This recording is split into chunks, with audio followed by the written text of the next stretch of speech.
noticiero del Canal de la Ciudad, llegó el momento de compartir los títulos del momento. Hablemos del aborto. El gobierno debate si mantiene el protocolo. Ayer había anunciado un freno a la resolución, pero todavía se oficializó esto en el boletín oficial. El anuncio provocó una interna en Cambiemos. Federico Pinedo criticó duramente la decisión del secretario Rubinstein, pero Martín Lustó y Ernesto Sanz, entre otros radicales, celebraron y defendieron al secretario de Salud. Y habrá cobertura total para el tratamiento de cambio de sexo. Esto fue publicado hoy en el boletín oficial. Desde ahora se incluyen aquellas drogas utilizadas en proceso de hormonización e inhibición de la pubertad. La actualización responde, según la resolución, a la necesidad de ir incorporando nuevas alternativas para el cuidado del cuerpo y de la salud sexual y la salud reproductiva. Y avanza la ley de alquileres. Con el acuerdo del oficialismo y la oposición, obtuvo media sanción en diputados. Ahora el proyecto pasa al Senado. La nueva normativa propone que los ajustes en los contratos se realicen por las variaciones mensuales de la inflación y la variación de los salarios de los trabajadores registrados.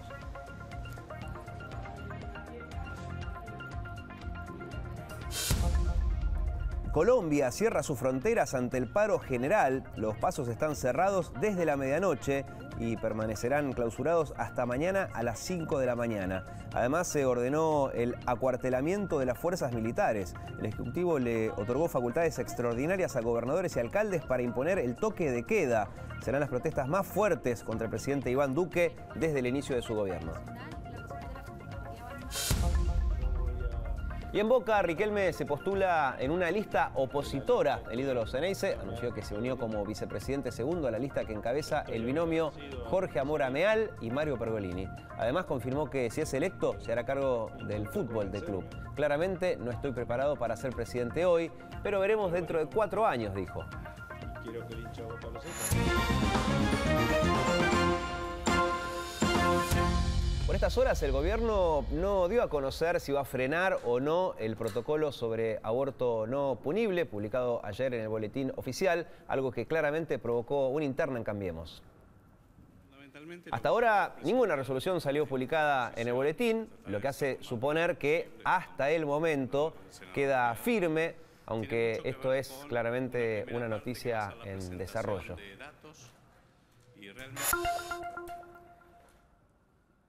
Hablamos de este boletín. En principio, se aclara que todo el personal del sector de la salud es responsable de garantizar y no obstruir el derecho a interrumpir un embarazo.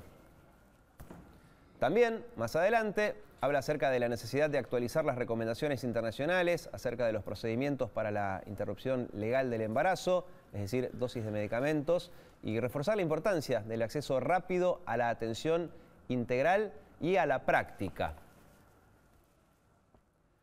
Tengan en cuenta que esta resolución, publicada ayer en el boletín oficial, habla acerca de la necesidad de atender en hospitales públicos a jóvenes de menos de 15 años y sin preguntarle nada, directamente practicar este aborto, teniendo en cuenta el riesgo físico y psicológico que conlleva.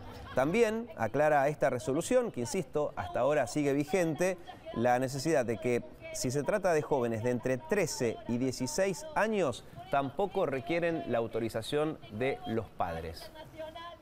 Se han actualizado muchas de las recomendaciones, de las pautas y recomendaciones a la luz de la reforma del Código Civil, a las actualizaciones de los tratamientos, a los cambios en el marco jurídico de protección de los derechos de las mujeres.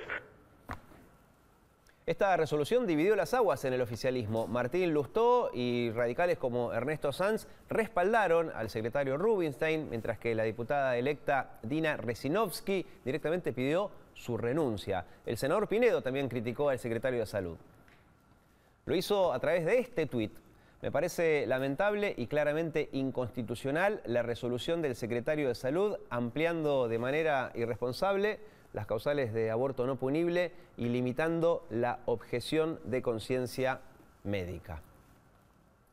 Hasta ahora ninguna resolución, insisto, salió publicada en el boletín oficial. Hasta ayer había especulaciones sobre si Carolina Stanley, que es en la práctica jefe de Rubinstein, daba marcha atrás con este protocolo o si mantienen la cuestión como hasta ahora. Cambiamos de tema. En una sesión especial, la Cámara de Diputados dio media sanción a la reforma de la ley de alquileres, que ahora deberá debatirse en el Senado. De esta manera, en lo que va del año, la Cámara Baja sancionó un total de 8 normas. Pero hablemos de esta que fue sancionada ayer. El contrato se podrá extender a 3 años y tendrá una actualización anual en lugar de semestral. Se tendrá en cuenta un promedio del aumento de salarios y de la inflación.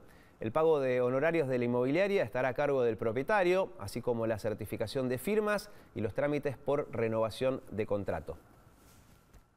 Además, el inquilino tendrá 5 opciones de garantías para presentarle al locador: la garantía real, el aval bancario, el seguro de caución, la garantía de fianza o la garantía personal del locatario, como por ejemplo el recibo de sueldo.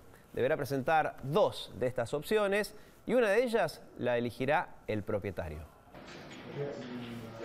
La reforma de la ley también contempla que los contratos sean registrados en la AFIP. Los inquilinos podrán interrumpir el acuerdo de manera anticipada, sin pagar indemnización, aunque deberán comunicarlo con una anticipación de al menos 3 meses. La sesión en la que se trató esta y otras leyes fue maratónica. La sesión comenzó a las 12:20 del mediodía y recién a sus 5 horas de debate dio media sanción a alquileres, con 191 votos afirmativos y tras varias idas y vueltas en puntos particulares como el de las garantías. Hay que salir del corset que impone solamente la exigencia de un inmueble, y entonces estamos proponiendo en el proyecto que ampliar el menú de garantías a otros instrumentos, como por ejemplo un recibo de sueldo, un certificado de ingresos, un seguro de caución, un aval bancario. Le siguió el tratamiento de góndolas, un proyecto ya consensuado entre el oficialismo y la oposición. La idea es que estén todos los productos en la góndola, fomentar el desarrollo local, que los pequeños productores locales coloquen su producto en la góndola, acompañar con redes de comercialización, con ferias populares, es extender los mecanismos para que todos accedan a los alimentos en Argentina. Es una ley importante que es un instrumento de un conjunto de instrumentos que tienen que lograr lo básico, que no haya hambre en nuestro país. Fue una sesión de despedida para muchos diputados. Lipovetsky, Bocio, Amadeo, Labaña, Cabandier y el presidente de la Cámara Baja, Monzó, que se emocionó y generó el aplauso de todo el recinto. Muchas gracias, Emilio, por lo que hiciste, por lo que no hiciste y por lo que seguramente vas a hacer, porque sos un gran dirigente político.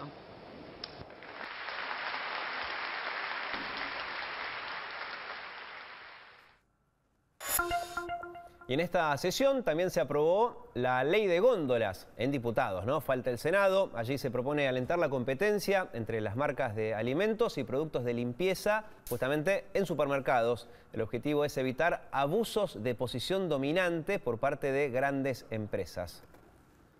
Los supermercados con más de 50 bocas de expendio deberán garantizar que una o varias marcas de una misma empresa no ocupen más del 40% del espacio de la góndola destinada a esa categoría. A partir del segundo año el porcentaje bajará a 30%. En el caso de los locales de menos metros cuadrados, la Secretaría de Comercio podrá elevar los topes al 50%. Y además, los proveedores podrán cobrar intereses si no reciben los pagos antes de los 90 días.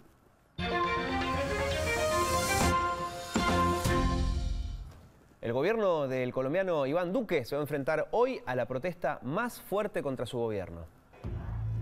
Hablamos de un paro general que ya empezó a sentirse en las calles. El gobierno cerró las fronteras a la medianoche y así van a estar hasta mañana a las 5 de la mañana.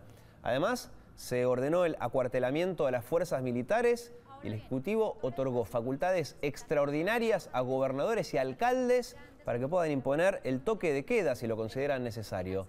Duque enfrenta su momento de menor popularidad con el 69% de imagen negativa. El detonante de la huelga de hoy fue la revelación de la muerte de 8 niños durante un bombardeo del ejército que estaba dirigido a una organización criminal. A ese escándalo se le sumaron también los reclamos contra las medidas económicas del gobierno. Anoche, Iván Duque habló en cadena nacional y advirtió que va a actuar si hay incidentes. Colombia tendrá una jornada de protestas convocada por diferentes sectores sociales. Sabemos que son muchos los desafíos que como país tenemos que superar. Sin embargo, hay unos pocos que ven en este derecho a la protesta una oportunidad de agitación basada en mentiras, que lo único que buscan es generar división entre los colombianos. Ellos se equivocan. Nuestro país no quiere volver al pasado y este gobierno no va a permitir que algunos nos devuelvan a viejas confrontaciones que ya no tienen ningún sentido. Por eso, todos deben tener esta certeza, al tiempo que reconocemos el valor de la protesta pacífica, también garantizaremos el orden. Y nos vamos a Estados Unidos, en donde muchos siguen por televisión el proceso de impeachment contra Donald Trump. Ese hombre es Gordon Sondland. Es el embajador estadounidense ante la Unión Europea y es el primer testigo con intervención directa en el escándalo de Ucrania. Ayer declaró públicamente ante la Cámara de Representantes y lanzó dos acusaciones de alto voltaje contra Donald Trump. Por un lado, dijo que fue el presidente de Estados Unidos quien ordenó presionar al gobierno ucraniano para que investigara al hijo del ex vicepresidente y precandidato demócrata Joe Biden. Y además, también aseguró que hubo un quid pro quo, una expresión latina que quiere decir dar algo a cambio de obtener algo, y que por estos días ese es el eje central de la investigación. Volker and I worked with Mr. Rudy Giuliani on Ukraine matters at the express direction of the President of the United States. We did not want to work with Mr. Giuliani. Simply put, we were playing the hand we were dealt. Was there a quid pro quo? As I testified previously, with regard to the requested White House call and the White House meeting, the answer is yes. Volvemos ahora a nuestro país. La canasta básica alimentaria aumentó un poco menos que la inflación en general. La suba fue del 2,1%, aunque suma de manera interanual un 45,9%. Son datos del INDEC. La canasta básica total registró un incremento del 2,5% en octubre y 47,1% interanual. En concreto, una familia tipo necesita 35.647 pesos para no ser pobre y 14.202 pesos para no llegar a nivel de indigencia, es decir, que apenas pueda llegar a comer.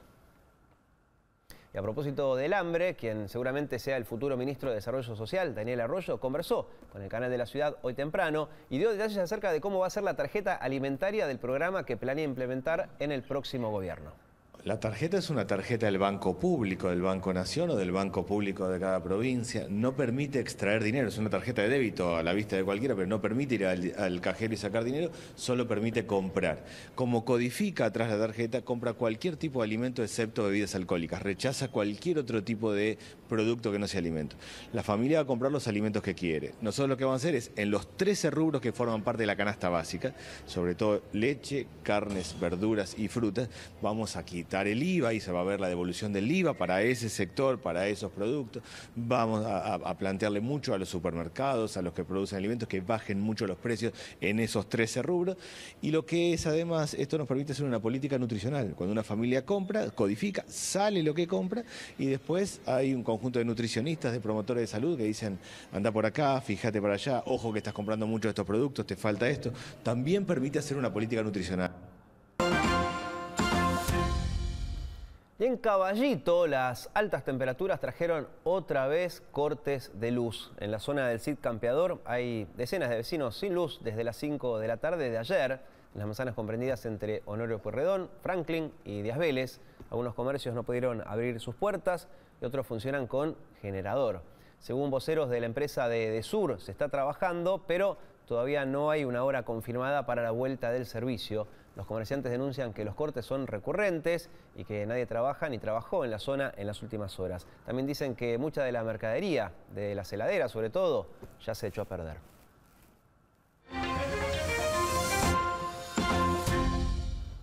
Hablamos de River, que ya está en Lima a la espera de la gran final de la Copa Libertadores. Y así recibieron los hinchas, tanto peruanos como los que viajaron desde la Argentina al equipo argentino. Esto pasó en la puerta del hotel, en donde se aloja el equipo millonario. Algunos de los hinchas estuvieron 3 días en un micro, viajando desde Buenos Aires para llegar a la capital de Perú. Otros, la gran mayoría, va a llegar entre el viernes y el mismo día del partido. Y Roger Federer jugó un partido de exhibición en Parque Roca ante 15.000 fanáticos. Así entraba Federer al estadio Parque Roca, que dejó el polvo ladrillo para pasar a una superficie rápida. El suizo recibió el aliento de la gente, que lo fue a ver a jugar contra el alemán Alexander Zverev. Escuchen cómo lo ovacionaban. Recuerden que Juan Martín del Potro estuvo presente en el sorteo, pero no pudo jugar él por una lesión. Originalmente el duelo era del Potro, Federer. El partido lo ganó Zverev por un doble 7-6, pero el resultado quedó en la anécdota. Federer recibió una sorpresa al final del partido que lo llenó de emoción, cuentan. Vamos a ver el mensaje que le dedicó Diego Armando Maradona. Hola, maestro. Master. Máquina, como te digo yo. Fuiste, sos y serás el más grande. No hay otro que te pueda asomar. Quiero que cualquier problema que tengas en mi país me llames y me digas lo que necesitas. Y por supuesto, un beso grandote a tu señora y a tus hijos. Un saludo de Diego Maradona. Bueno, por suerte no tuvo ningún problema Federer como para ir a consultarlo a Diego. Y Juan Román Riquelme, otro 10, también se acercó al estadio Parque Roca para visitar a Federer. El ídolo Ceneice le regaló al suizo una camiseta de Boca. Se sacaron un par de fotos. En la previa del partido, Federer había elogiado a Riquelme. Y seguimos hablando de Juan Román porque confirmó que va a ser candidato a vicepresidente segundo de Boca por una lista de la oposición. Yo voy a formar parte de la lista que está Meal con Pergolini. Yo estoy agradecido al oficialismo porque intentó convencerme, pero bueno, he tomado esta decisión. Y quiero que el hincha de Boca lo sepa por mí, no que salga en la tele o en los diarios. Así que, nada, me siento bien, me siento contento. Siento que tengo posibilidad de volver a mi club, a mi casa, y eso para mí es maravilloso. De esta manera, entonces, Riquelme anunciaba su participación en las próximas elecciones en Boca. El ídolo será candidato a vicepresidente segundo de la lista que llevará como candidato presidencial a Jorge Amor Ameal, ese hombre que ven allí, el de la derecha. Será también parte de la fórmula Mario Pergolini, el animador, ahí lo ven, en la izquierda, que será el vicepresidente primero, candidato a vicepresidente primero. Ameal usó su cuenta de Twitter para dejar un mensaje y celebrar la incorporación de Riquelme. Bienvenido Román, sos Boca, sos fútbol, es un gran orgullo contar con vos. El 8 de diciembre comienza una nueva etapa y te necesitamos en casa para recuperar la identidad Ceneice, escribió el candidato a presidente de Boca.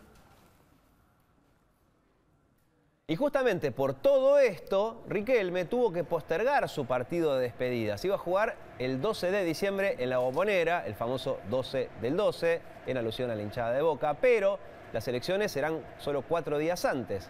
Riquelme estimó que el encuentro podría jugarse en junio, un mes que coincide con el receso en Europa y que permitiría invitar a jugadores estrella del viejo continente, como por ejemplo Messi.